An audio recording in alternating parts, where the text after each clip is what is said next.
Olá, bom dia, rapaziada, bom dia, professores. Meu nome é Aidenor Aires, eu sou presidente da Academia Goianiense de Letras. Estou aqui para conversar um pouco com vocês sobre literatura aqui em Goiânia. Esse projeto é um patrocínio da Lei Aldir Blanc, feito com a Secretaria de Cultura do município de Goiânia e com a nossa academia. Eu sou escritor, tenho vários livros publicados, trabalhei bastante no magistério e dediquei a minha vida sempre à divulgação da literatura, a escrever, tenho vários livros, e a procurar transferir para os meus semelhantes os conhecimentos que eu tive e as coisas que eu aprendi por poder ter sido alfabetizado, ter adquirido certa cultura nesse país onde a educação é tão difícil,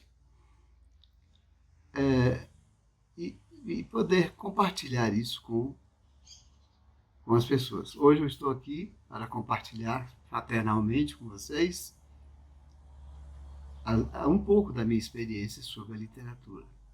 Goiânia, como todos sabem, é uma cidade culta.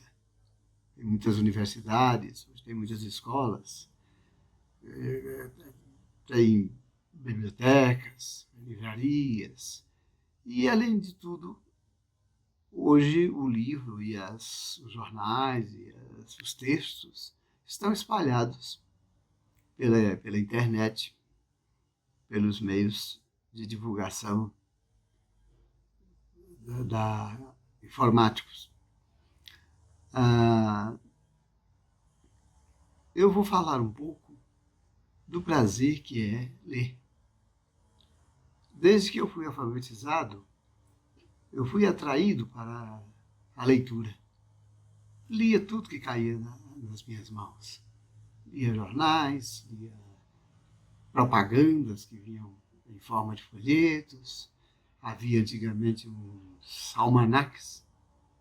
Esses almanaques traziam, além de propagandas de remédios, geralmente, algumas informações, alguma coisa de literatura e algumas informações sobre tempo, sobre história, alguns retalhos, vamos dizer assim, de informações.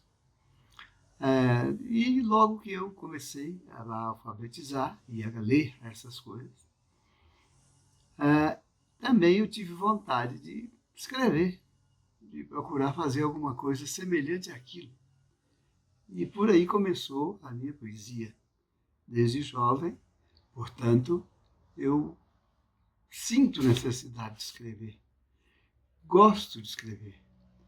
Sinto prazer de ler aquilo que os outros escrevem, porque quem escreve está ensinando, está passando a sua experiência.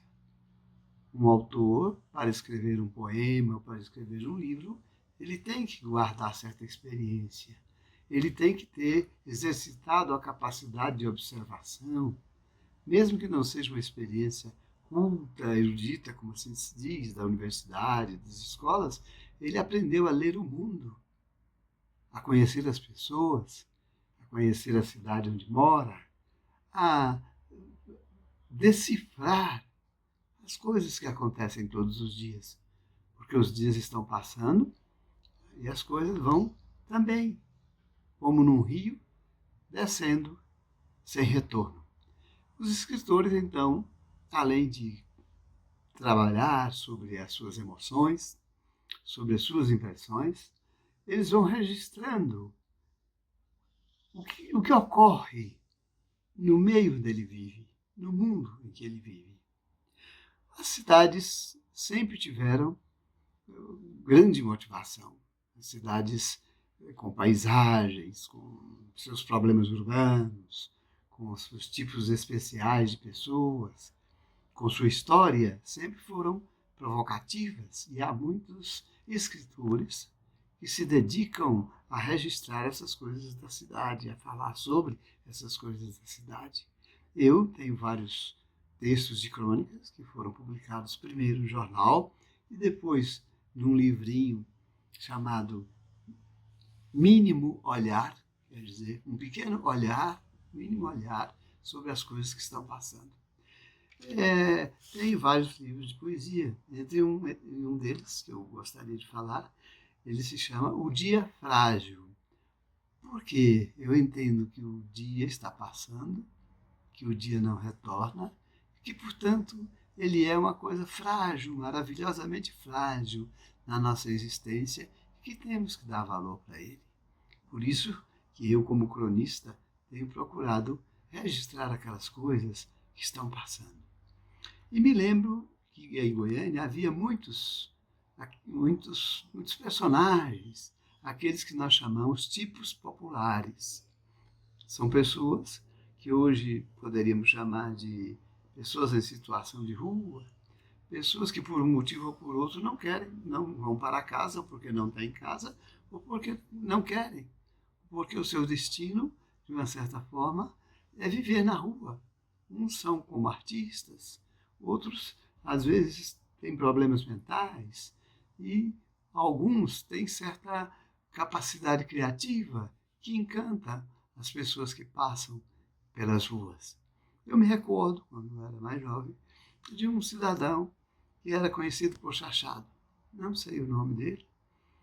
Quando eu o conheci, ele já era de uma certa idade, um homem forte, corpulento, e que gostava de fazer discursos. E improvisava discursos nas esquinas, nas feiras, nas portas dos mercados, e as pessoas às vezes paravam para observar e a meninada ria, a meninada se divertia com as suas coisas engraçadas. O Chachado tinha uma característica muito interessante. Como ele bebia muito, vivia sempre, vamos dizer assim, influenciado pela bebida, ele não trabalhava, vivia carregando um saco com algumas coisas de um lado para o outro. Era um homem muito alto, que deveria ter sido, quando jovem, muito elegante, tinha boa feição, boa postura. E as pessoas lhe davam comida e sempre, quase sempre com prazer, porque ele não era uma presença agressiva, era uma presença, vamos dizer assim, artística. Era um tipo de artista de rua, apesar da sua tragédia pessoal, de não ter ao redor de si, por exemplo, familiares, uma casa, dormia em qualquer lugar e andava daqui para ali, daqui para lá. Esse cidadão tinha um ar de poeta e muitos dos seus discursos ele declamava uma parte de poesia. E eu vou ler um texto pequeno aqui de um poema meu que eu falo sobre ele. Isso há muito tempo atrás. Certamente o Chachado já não está mais por aqui, nas ruas de Goiânia, mas certamente deve haver alguém, ou em outras cidades, outros personagens semelhantes a ele. Então, o poema eu dei o nome de O Chachado para homenagear aquela figura que em Goiânia todos conheciam naquele tempo. E o poema é assim. O poeta desabusado vociferava a súcia na praça, onde o escambo abraçava a massa adventícia. O alto vulto glosava o efeito oral da verve ensandecida. Tonitruava o chachado, o retalho de discurso em ode. Bebo água, soluço que nem periquito. Viva Getúlio Vargas e Dr. Pedro do Vico. A Vila Nova, em pó, sorria ao var nas graças dos meninos, no lufa-lufa dos feirantes, na brejerice das prostitutas, no ciscar das carroças, no pio alto-falante da paróquia, escandindo rezas. O Chachado a tudo responsava irreverente, alçando em loa um grito de aguardente. Bebo água, soluço que nem periquito. Viva Getúlio Vargas, Dr. Pedro do Vigo. E passando foram os pés descalços, os braços descalços. Entre barracos e a voz do doido rapsodo se esgarçando nos ouvidos numa melena de cachaça e trapos. 3 dias soluçou poesia e sangue num só exídio de poeta e louco. Putim da conturbada aventura. A piedade tardia carregou o corpo, onde a poesia bruta soara sua flauta. Mas o soluço entrecortando o vento ainda canta, alarmando o dia a costumeira lua. Bebo água, soluço que nem periquito. Viva Getúlio Vargas e Dr. Pedro do Vigo. Como eu ia falando, esse é um retalho da vida da cidade naquele tempo, e que registra um de seus personagens, uma pessoa que ficou inesquecível para aquela geração. Portanto, esses fatos como esses estão nos livros, nos jornais, e podem ser encontrados hoje até na internet, de forma que os jovens podem ter acesso a essas leituras, a esses temas, sem muita dificuldade. E ler não é só como castigo de pegar um livro de 500 páginas, de 1000 páginas, e ler, mas pode se começar a ler numa página de jornal, numa contracapa de livro, num site da internet, em qualquer suporte onde possa estar a palavra humana.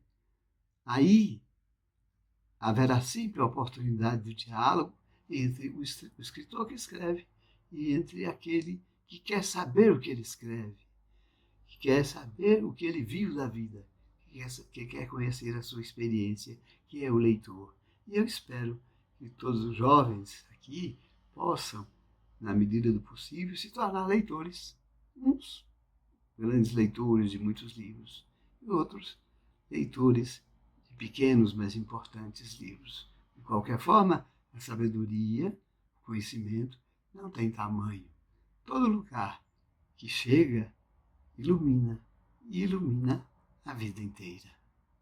Muito obrigado a vocês. Um grande abraço.